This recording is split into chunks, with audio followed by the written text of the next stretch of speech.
Can we do that, Paul? Sure. With It's the Friday, news flow we summer got, it's Friday. Yep, why Can not? we pretend there isn't SpaceX? Yeah, Pretend there isn't a war. Yes. Pretend there isn't the Knicks. The Particularly if you root for the Celtics. Oh. You got to do that. Yep. Joining us from Boston, this is a personal thing for me. He had the privilege as a youth to work for Alan Greenspan, and far more than that, with wonderful academics. Jake Schneider with Atlas Analytics carried on with Chairman Greenspan the Earth Resource Satellite, which was an act of God coming out of Apollo, mostly coming out of the Dakotas. It was a part of my family heritage, and we're thrilled to have Jake in here today. We're still using satellites to look at stuff, right? We absolutely are. Well, first, let me say I'm delighted to be here. Thank you for having me. My name is Jake Schneider. I am the founder of Atlas Analytics, where we use satellite imagery to predict GDP in real time. So, as you know, and as probably our viewers know, satellite imagery can be macroeconomic data comes out with a lag. It was medieval, Right. where it's Renaissance. What's it say about our farmers flat on their back this summer? Let me look into that for you, Tom, when I come back next time. For now, what I'd like to say is that we are forecasting GDP for Q2. That number won't be out for first release until the end of July, and final number until the end of September at about 2.5%. It's doing quite strong. We have our own taxonomy where we use the expenditure approach to GDP to break it into three components: private inventories, net exports, and core GDP. Core GDP is looking strong.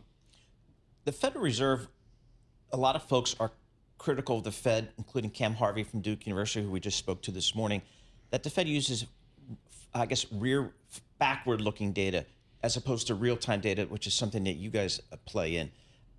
Talk to us about how you think about that real-time data versus some of the stuff the government relies upon. Yeah, so this is the core crux of the issue with macroeconomic forecasting, with macroeconomic data today. When Simon Kuznets created the GDP, national income and product accounts in 1934 and presented it to Congress in 1937, it was a great leap forward. We like to believe that we have also created a leap forward by using real-time imagery from satellites that orbit Earth every 90 minutes and have revisit on same location of 5 days. We're able to ingest these satellite imageries for the last 50 years, take that data and extract a signal that we use in combination with machine learning, computer vision, and AI to make a forecast of GDP in real time. It sounds really spacey. Give us one example of what you do with that, like where I-80 crosses whatever the I is out in western Nebraska. Sure. Give us one concrete example of how you do that. Well, I loved the idea that you're using concrete, and you said concrete as an example. That is what we're looking at. We are looking at four things: the expansion of the built environment,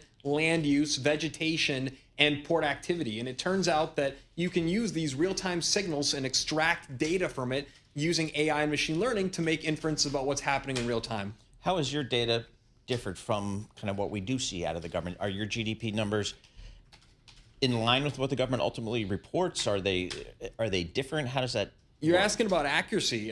So we benchmark against the actual data that comes out. GDP, as we know, is a quarterly statistic, comes out 4 times a year. I'm going to see your question and raise you a question, which is, do you remember what GDP was for Q1 first release? No.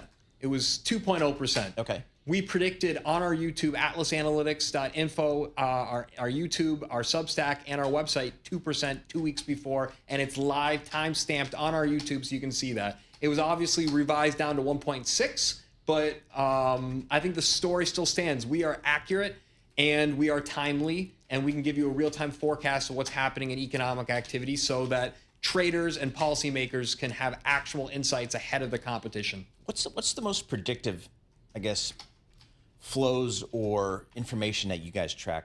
What's best for you guys? What works best? Is it just ships and ports and doing that kind of thing? So that actually is a great one. We do use our second algorithm, Jack, Joint Algorithm for Containerized Knowledge. You don't know Jack. Actually uses satellite imagery, is trained with satellites over the ports, and we're looking at TEUs, 20-foot equivalent units, coming in and off of the tankers to measure and map onto what is happening with real-time trade flows. So what's your data telling you today? Because it feels like the economy's doing pretty darn well. What's your data telling you? That's exactly what we're seeing. So we see core GDP, which in the expenditure approach of GDP is consumption, government expenditure, and fixed investment. Core GDP, the core of the economy, is at about 3%. We're subtracting off about 0.6 percentage points for net exports and adding another 0.3. So between 2.5 and 2.7 headline is what we're seeing. You might say to me, Tom, and go ahead. Well, I'm going to have to leave it there. We got breaking news happening right now. Jake, thank you so much. Jake Schneider with us. So that was Analytics today on satellite technology. The satellite technology is maybe what Elon Musk is looking at. He's looking at SpaceX with the futures up 29 right now. We're waiting for a lot more information.